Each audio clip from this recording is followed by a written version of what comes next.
I surrender to the Almighty, my mind, speech and body. Vanakkam.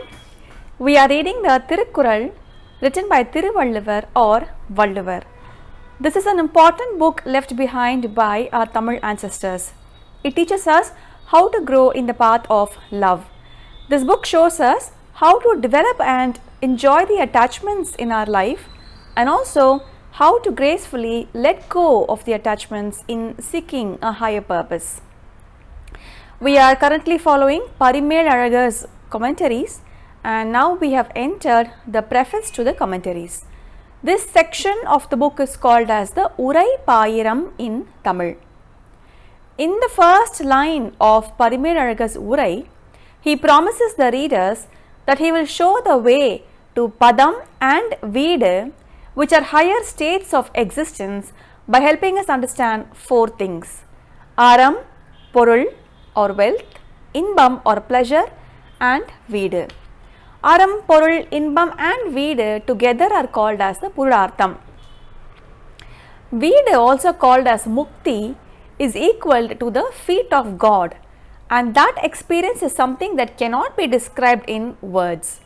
So even though Veedu is not written about explicitly as a separate chapter, the path is shown indirectly using a cause and effect relationship. The cause is Thuravu or letting go of attachments and the effect is Veedu.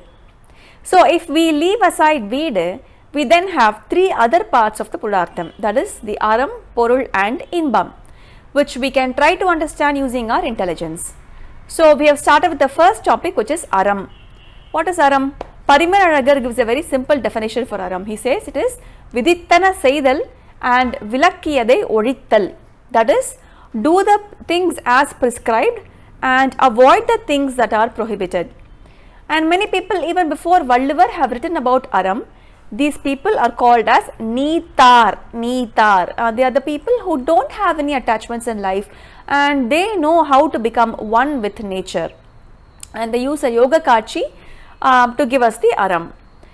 Now Aram has three parts, that is Ozhukkam, which roughly translates to discipline, Vadakku or dispute and Dandam or punishment. This is where we left in the last session. So today we will get into the details of Ozhukkam. What is Ozhukkam? This is the first part of Aram, Ozhukkam. Roughly we can say that Ozhukkam means discipline. You see, here we have Aram, which is given in the form of do's and don'ts, and when we follow these regularly and live by these Aram continuously, that is called as Ozhukkam. It is said that the word Ozhukkam comes from the root word Ozhugudal. Ozhugudal, it means to flow, and just as water flows from a higher level to a lower level, the do's and don'ts, or what we call as Aram, should also flow from people who are considered higher than us in wisdom and values. And the Neethars are such people who are higher than us in their values and wisdom. And Ozhukkam is also something that is followed continuously for a long period of time, not just for 1 or 2 days.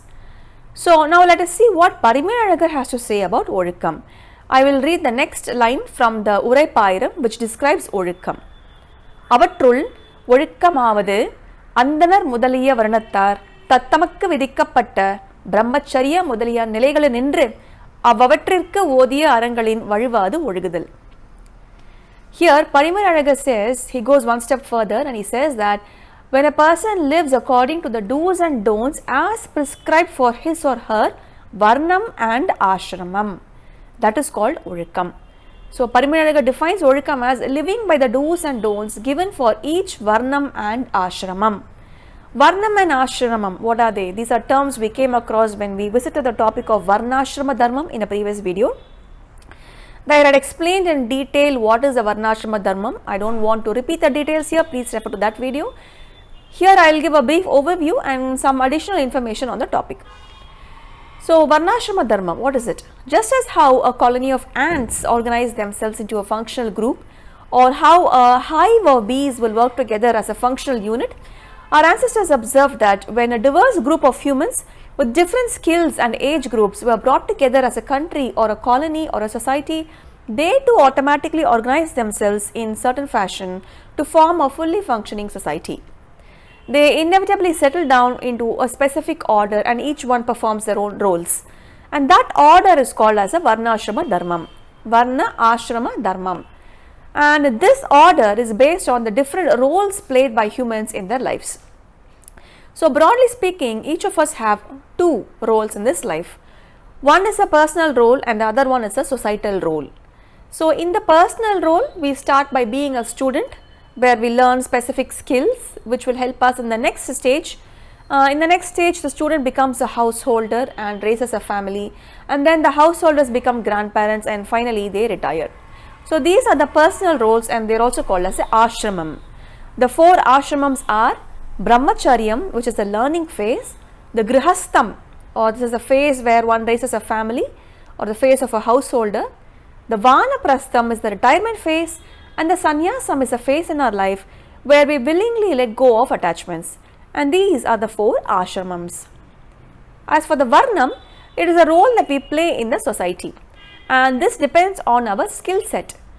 And depending on the skill set, there are four broad classifications, and these four are called as the Varnams, and they are the producers, also called as a Shudran, the traders, also called as a Vaishyan, the protectors, also called as a Kshatriyan, and the educator, also called as a Brahmanan. So in the earlier video, I had explained how these Varnams fulfill a certain need in the society and how the Kshatriya and the Brahmanas worked for the benefit of the entire group, and therefore they earned more respect from the people. These four roles form the four pillars of a society, and these roles were not strictly carried over by birth alone.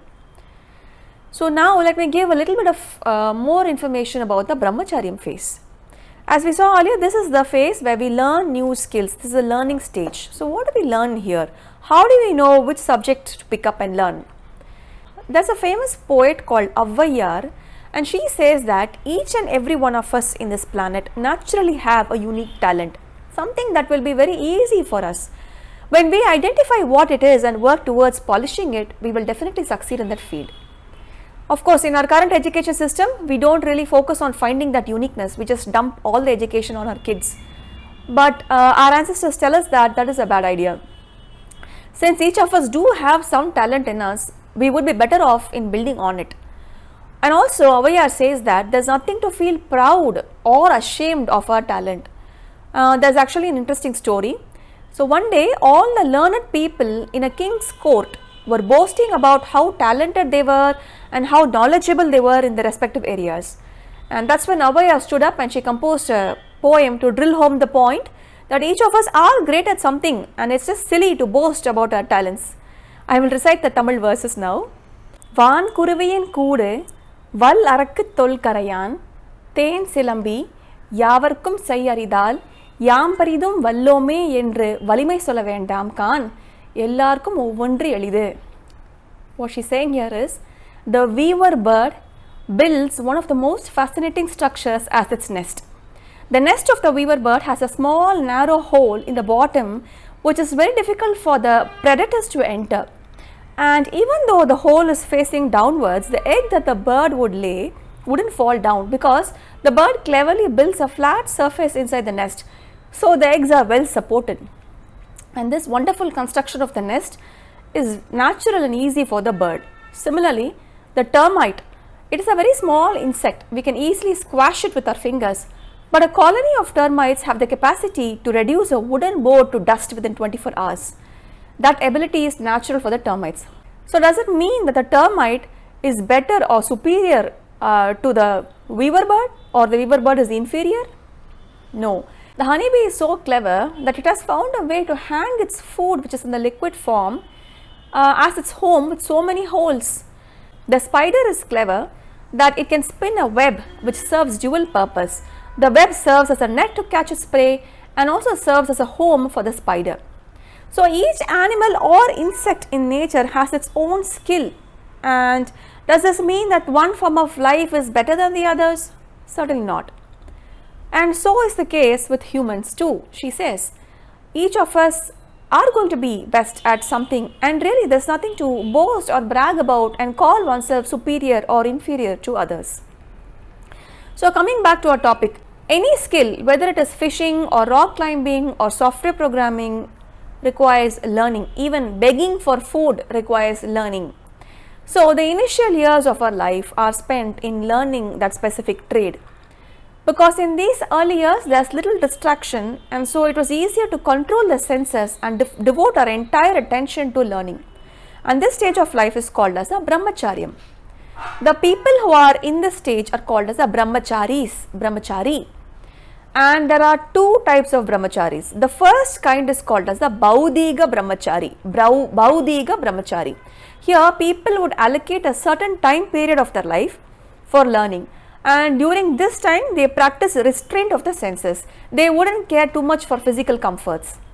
Their attention was completely devoted to learning, and after the learning age was over, they were allowed to pursue their material comforts. So basically all the students came under this category.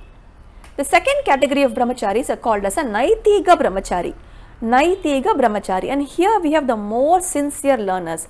These people dedicated their entire life to acquiring knowledge and making use of the knowledge for the benefit of the society. They practiced severe restraint of senses. Most of them didn't marry till the age of 48, and even then it was only to keep their family line alive and not for any kind of pleasure. I know it's a little hard to believe, but there is evidence of such a lifestyle.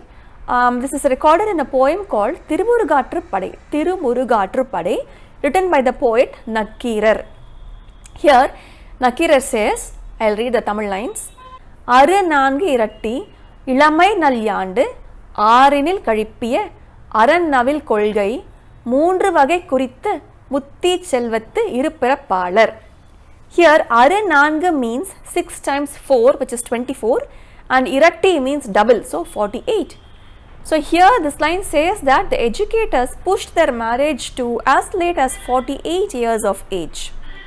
And also this kind of a severe lifestyle is not for everyone, but there are some people in the society for whom this kind of a thirst is natural.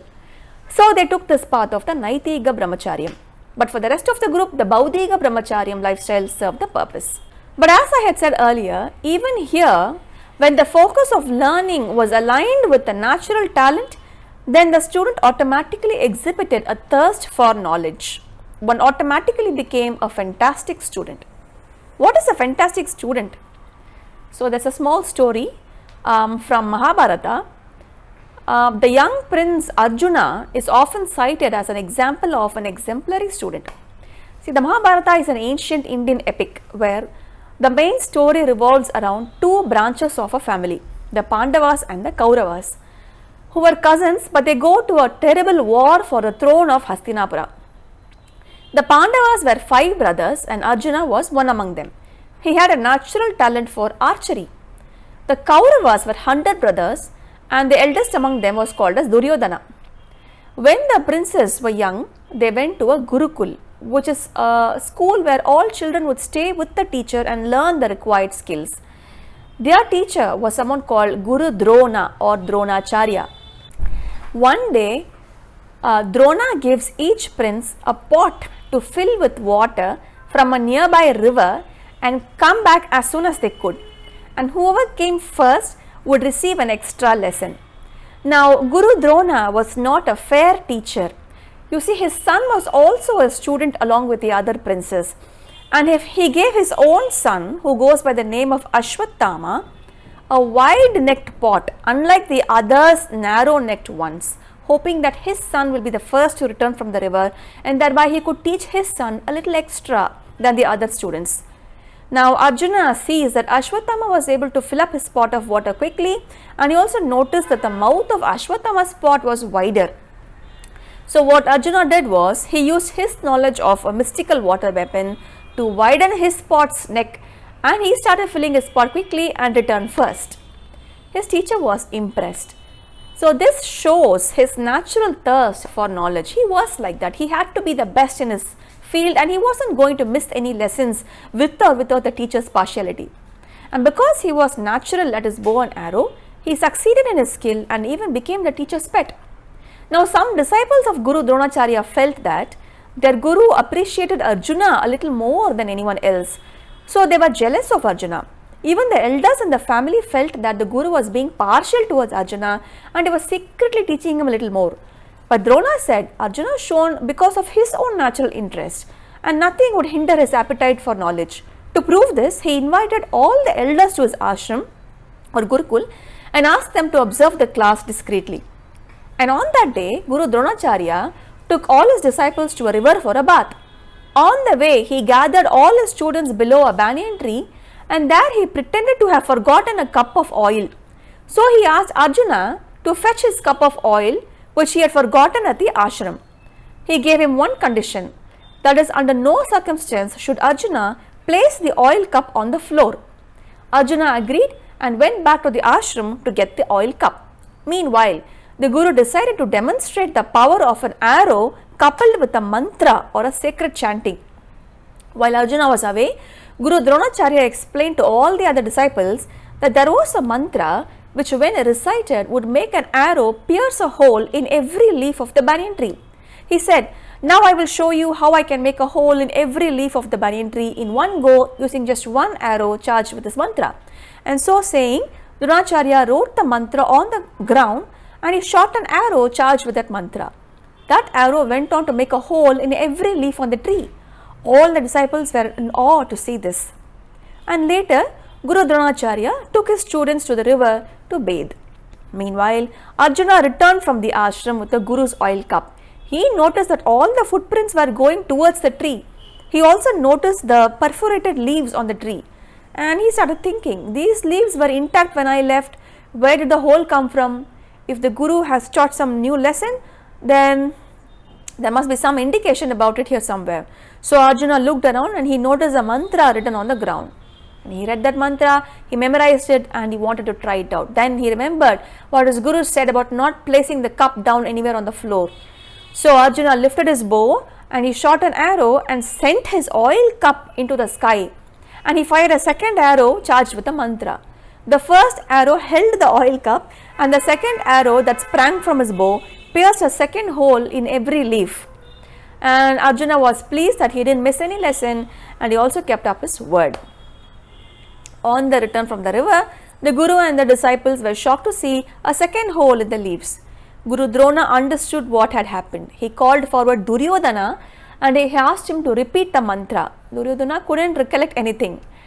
And then the Guru asked Arjuna what had happened, and Arjuna narrated everything that he did, and then everyone understood his thirst for learning. So even the elders finally understood why Arjuna was the best archer. So the point of the story is the brahmacharya years will be best used if we can have that kind of thirst towards what we learn. And that is possible if we can focus on our natural talent. So now coming back to the topic of ashrams, in the initial years when the mind is fresh and is able to grasp many things, this time is best spent to learn new things, and this age was dedicated to learning. And this phase of life is called as the brahmacharyam or the learning age. As a student grows older, he or she entered the next stage. Here the body matures and interests begin to change, and the person finds a partner and gets married and becomes a householder. And now this age was dedicated to marriage and raising a family. This phase is called as the grihastham, or let's call it the family age or the age of a householder. And then comes a stage where a person learns to retire. This is called as a vanaprastham. In this stage, a householder learned to stay in the family but learned to take a back seat. You see, when the changes that take place in our body in the initial stages, that is when we move from the brahmacharyam to the grihastham, move from the student to the householder, they are all welcoming and positive changes. Our bodies become stronger, we are alert, independent and brisk, and we are able to accomplish many new things. So there is no need to prepare for those changes. But the changes that take place in the transition from the householder to the retirement, those changes are not so welcoming. Our body may not be able to function as before, and this requires some adjustment or training. And this phase, that is the vanaprastham phase, served that purpose. In this stage, the older generation learned to take a back seat and handed over the running of the household to the newer generation. In the last stage, some people wanted to let go of all their attachment, and this stage is identified as the sannyasam. Again, this was not something everybody felt. Only some souls felt the need to let go and find a higher purpose of life. We all eventually reach this stage, if not in this birth, then at some subsequent birth. But since such a group of people exist, we have this fourth category of personal role called as a sannyasam. So now we have the 4 varnams and the 4 ashrams and the varna, and this is the varnashrama dharma. If we create a graph with the varnam on the x-axis and the ashram on the y-axis, we have 16 groups of people playing different roles in the society. And now it is possible for us to see what is the goal for each group and how can people best achieve their goals and how to adjust with each other and work towards the goal in the respective varnam and ashram. Why do I say adjust? Why can't people just live the way they want to? What is the need for adjustment?